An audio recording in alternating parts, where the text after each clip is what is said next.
Hola, ¿cómo están?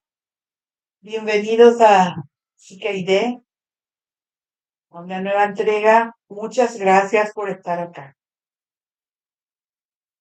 Cerbero era el perro de tres cabezas de la mitología griega. Era el guardián del Hades, o sea, del reino subterráneo, del reino del inframundo. Cerbero impedía que los muertos escapen y que los vivos entren. En algunas tradiciones, Cerbero se describe principalmente como un perro monstruoso con tres cabezas, cada una con nombres como Veltesta, Dritesta y Tretesta. Testa sabemos que quiere decir cabeza. Su presencia en el Hades reforzaba la idea de un reino inaccesible. Su ladrido ensordecedor reforzaba su papel como guardián implacable. Su vigilancia total del umbral, del límite entre dos mundos. Eso representaría lo antisocial. Cerbero era como el símbolo de la frontera que separa dos mundos, mundos irreconciliables, como el clan, la familia, la fama y la infamia, la promiscuidad y la Biblia, por ejemplo, pero que a la vez los conecta. Cerbero es una estructura tripartita que podríamos equiparar al clan Tab, Trevi, Andrade, Portillo.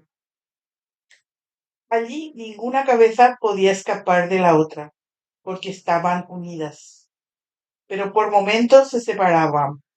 La unión total nunca se lograba, por la constante búsqueda de nuevas víctimas. Esa contradicción de unirse y separarse no se superaba, sino que se habitaba. Se convirtió en un modus vivendi dentro de la secta. A veces actuaba una cabeza y a veces otra. Cuando aparecía, y siempre aparecía, el hambre de carne joven, las tres cabezas se dividían. Se movilizaban, por ejemplo, para el grooming a la víctima, para el convencimiento a los padres y para el toque final, el Abu Dio. Cerbero vigilaba el acceso al infierno, aquello que estaba más allá del lenguaje, a lo indescriptible, a lo sin palabras, a lo indecible. En la mitología griega, Cerbero es descrito como un monstruo feroz de tres cabezas, una cola de serpiente y en algunas versiones serpientes emergiendo de su cuerpo. Simbólicamente Cerbero representaba como el clan Tab, la vigilancia, el miedo y la frontera, los límites, el umbral, que no podía ser traspasado porque el brillo de la fama encandilaba. Su nombre, Kerberos, podría derivar de palabras griegas que sugieren devorador de carne. La etimología Cerbero sería Creoboros, devorador de carne. Y en el caso del clan Tab, era de carne de mujeres jóvenes, muy jóvenes, niñas en algunos casos. Como perro es sinónimo de can, también algunos lo llamaron el can cerbero. Y esta palabra asimismo pasó al castellano. Su significado, según la Real Academia Española, es guardia o portero de bruscos modales. Como dijimos, Cerbero representaba el terror, el borde, el umbral y la vigilancia. Estos tres roles burocráticos se intercambiaban en el clan Tab, de acuerdo a las circunstancias. El clan Tab ha cometido uno de los delitos más graves que consta en la historia del entretenimiento de México y Latinoamérica. Las facilitadoras decían que su rol, su función, fue de carácter secundario. Inclusive han dicho que cualquiera en su lugar hubiera hecho lo mismo. Con esto han querido instalar que cuando todas son víctimas, entonces nadie es culpable. Porque cuando todos o casi todos son culpables, nadie lo es. Intentar entender no es lo mismo que perdonar. Dostoyevsky, el escritor ruso, contó que en Siberia, entre docenas de asesinos, víos y ladrones, nunca conoció a un solo hombre que admitiera haber obrado mal. En el clan Tab, Boquitas había dicho algo así como que ella se creía culpable ante Dios, no ante la ley, que era un pecado, no un delito. Pero la gente pensaba que el clan Tab, como toda persona normal, tuvo que tener conciencia de la naturaleza criminal de sus actos. A lo largo de la vida del clan, mintieron. Evidentemente mentir siempre fue uno de los principales vicios del clan Tab.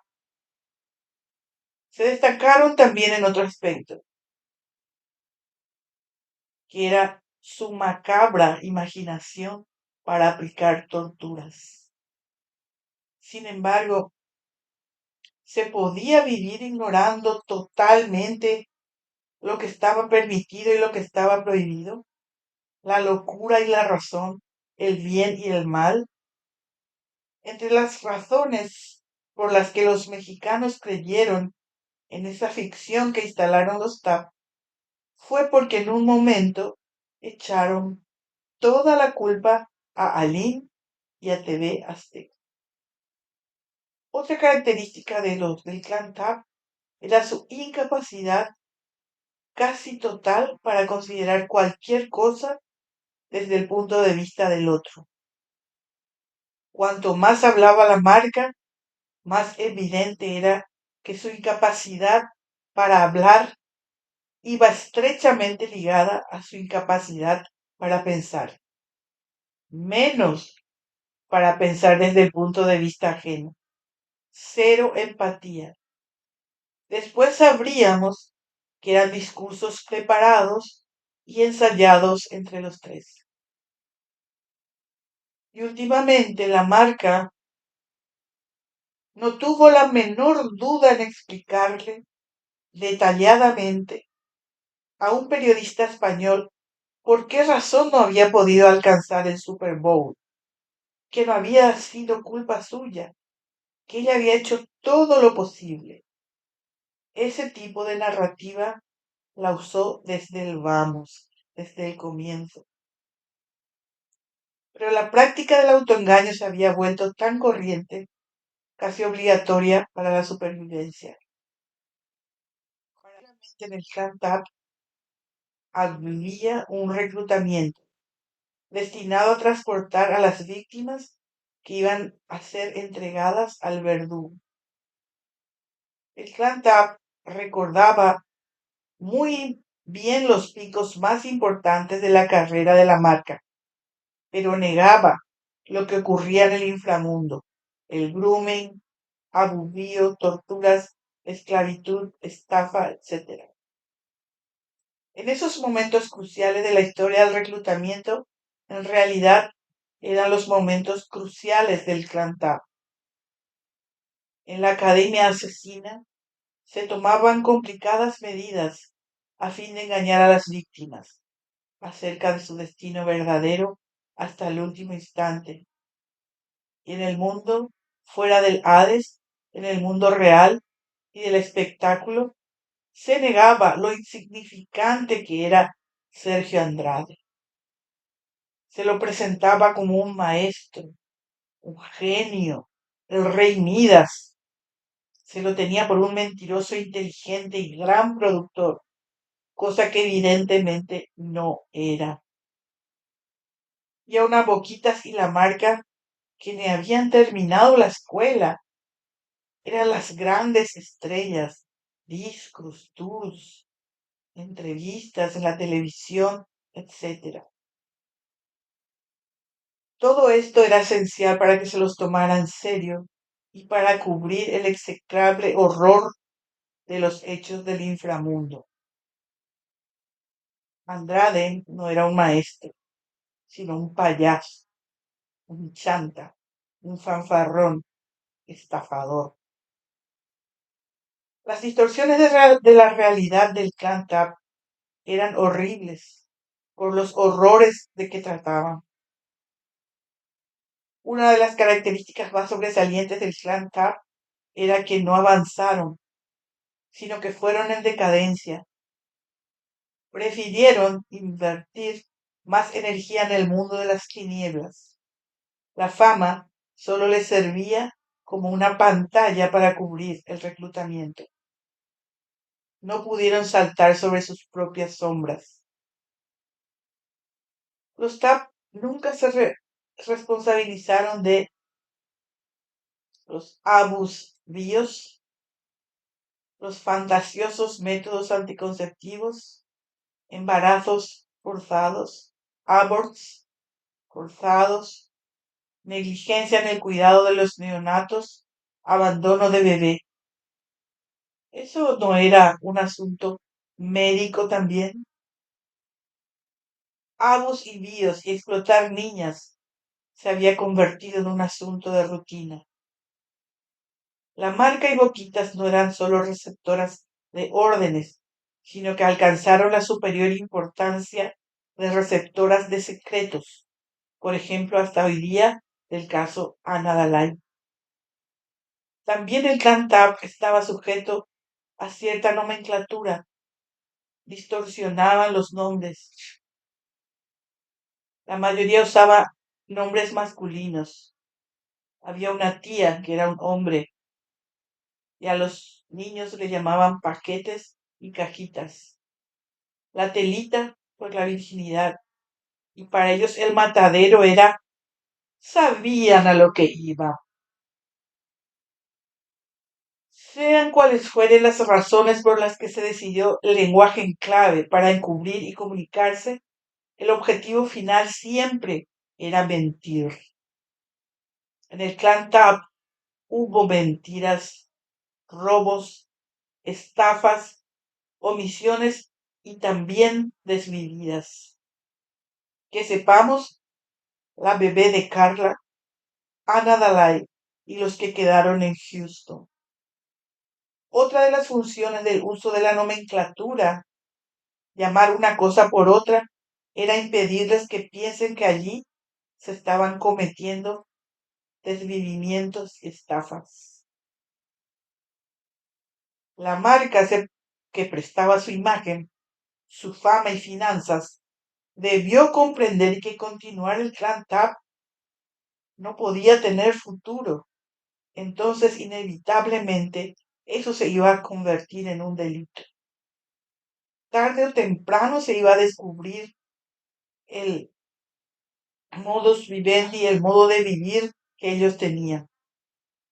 Pero al contrario, los TAP se condujeron hasta último momento como iluminados, que se dedicaban a una tarea histórica, grandiosa, única, la crear una familia muy, muy particular y buscar una isla para el incesto. De ahí que el problema radicara en eliminar la empatía ante las sesiones de tortura, sufrimiento físico, las abuvíos programadas, Coca-Cola, embarazos, Houston. Por eso dijimos que la esclavitud, o trata, como quieran llamarlo, en el clan Tap también debió considerarse como un asunto no solo jurídico, sino también médico, de la psiquiatría, odontología, traumatología, psicología, nutriólogos, que hubieran examinado en qué condiciones llegaron, sobrevivieron esas chicas. Es un caso muy complejo desde todo punto de vista y ojalá los profesionales académicos se pronuncien sobre este caso.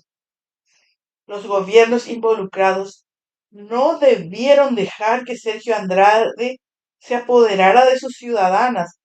Por ejemplo, la mayoría de las verdaderas víctimas nunca dejaron de ser ciudadanas mexicanas, ciudadanas con deberes y derechos. Era una cuestión también de independencia y soberanía. ¿Por qué el clan TAP se adueñó de ellas? El caso del clan TAP era una cuestión política, así como de derechos humanos. Si los TAP se hubieran enfrentado con una fuerza verdadera, la cobardía conocida de Andrade hubiera aflorado. Sea lo que fuera que los miembros de la secta hicieran, sabían muy bien que se hallaban fuera de la ley y se comportaban en consonancia. La responsabilidad moral y jurídica de quien entrega a la víctima a su abu vio es igual o mayor que la responsabilidad del tío, porque el grooming ya es un abuso. Se gana la confianza de la menor con un objetivo nefasto. Grooming es abuso porque es manipulación, es engaño y coerción, amenaza o chantaje. Una menor no puede dar un consentimiento.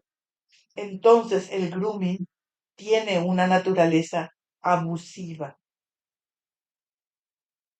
El clan TAP sabía a qué condiciones de vida las iban a someter, a una indescriptible miseria. La marca y Boquitas eran las representantes de Sergio Andrade en ese ámbito. Ellas tendrían tanta responsabilidad como el propio Sergio. El clan TAP no quería que las verdaderas víctimas contaran públicamente su verdad. Los TAP intentaron que las sobrevivientes permanezcan en el silencio del anonimato. Al clan, a los tres, les convenía esos agujeros negros de olvido en cuyo interior desaparezcan todos los hechos. Pero los agujeros negros de olvido no existen.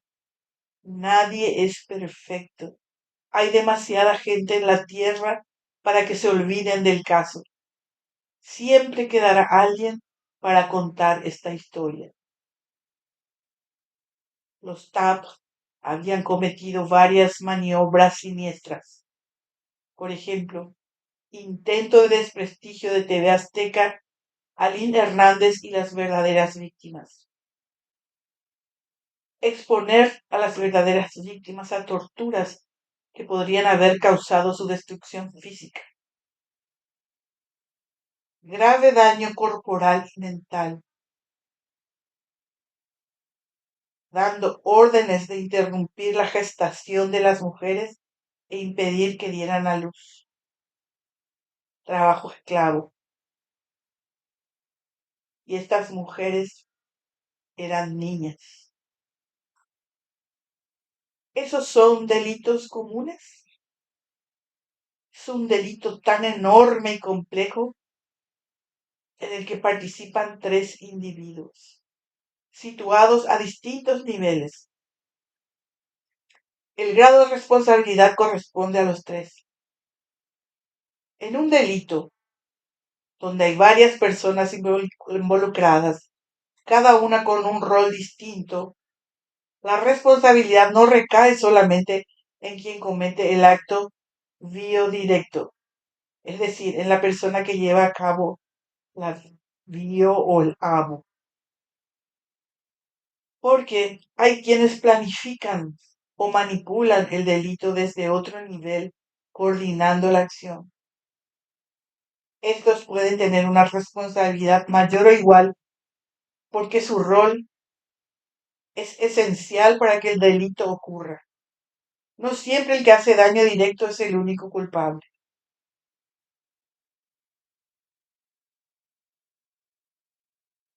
Si las actividades del Clan TAP se desarrollaron en México, Estados Unidos, Texas, California, en España, Centro y Sudamérica, ello no se debió a que Sergio Andrade era un hombre tan importante con impunidad, sino que sus actividades, entre comillas, iban unidas a la naturaleza de su trabajo: giras, recitales, grabaciones, promociones, contratos, etcétera, por lo que debían viajar por todas partes. El delito no se cometió solamente contra las verdaderas víctimas ni sus familias, sino primordialmente contra una comunidad: fans, audiencia, público, empresarios, colegas, etcétera, porque sus actos apeligraron a la comunidad global. Se desplegaron por varios territorios. Era un delito comunitario. Nunca va a haber una condena que tenga el suficiente poder para dar un castigo ejemplar por lo que hicieron. Lo que permitía demostrar que su conciencia no estaba limpia era el hecho de que los TAP se dedicaron con gran intensidad a destruir las pruebas de sus delitos, como por ejemplo destruir cartas. Sabemos por Liliana que Sonia destruyó, también que la mamá de la marca contaba con esas cartas, pero entregó solo las favorables al clan. Entonces, ¿qué pasó con las otras cartas de castigo? Quiere decir que también por ahí se eliminaron. Entonces, por más de que ellos digan de que son inocentes, de que no saben nada, de que fueron engañados, ¿dónde están las cartas, las otras cartas? ¿Por qué se deshicieron de esas cartas? Liliana, por ejemplo, es testigo, y el caso de Claudia en casa se puede inferir porque ella publicó cartas selectivas. Los TAP quieren instalar que todas fueron víctimas. Pero incluso si millones de personas hubieran hecho lo que el clan TAP hizo, no por eso ellos quedarían exentos de responsabilidad. Aquí solo nos ocupamos únicamente de lo que hicieron. La obediencia y el apoyo son una misma cosa. Y del mismo modo que conformaron un clan que no deseaba compartir el mundo del espectáculo y el mundo real con los demás, como si el clan TAP tuviera el derecho de decidir quién podía y quién no podía ingresar al negocio del entretenimiento. Creemos que nadie, es decir, ningún ser humano empático, puede desear compartir nada con ellos. Una vez descubiertos, los TAP organizaron, como es lógico, una campaña con equipos de publicistas, medios amigos y fans, una campaña de manipulación de la opinión pública. El morbo llamó la atención mucho más que el caso, de tal manera que la opinión pública quedó acallada por el ruido artificial de la propaganda a favor de los TAP. Repetían y repetían las mismas mentiras. Los youtubers todavía no existían. Los profesionales, la academia, los intelectuales no mostraban ningún interés en el caso, salvo que lo utilizaran solamente como trampolín para exponer sus ideas. Sabemos que Poniatowska y Monsiváis, y hay otra también escritora, que hablaron de esto hasta cierto punto, cuando todo estaba bien, pero crítica ni autocrítica no hubo. El castigo, la condena, eran necesarios para defender el honor y la subjetividad de las verdaderas víctimas, para que una ausencia de castigo no les lastimara aún más. El clan Tap nunca se dio cuenta de lo que estaba haciendo,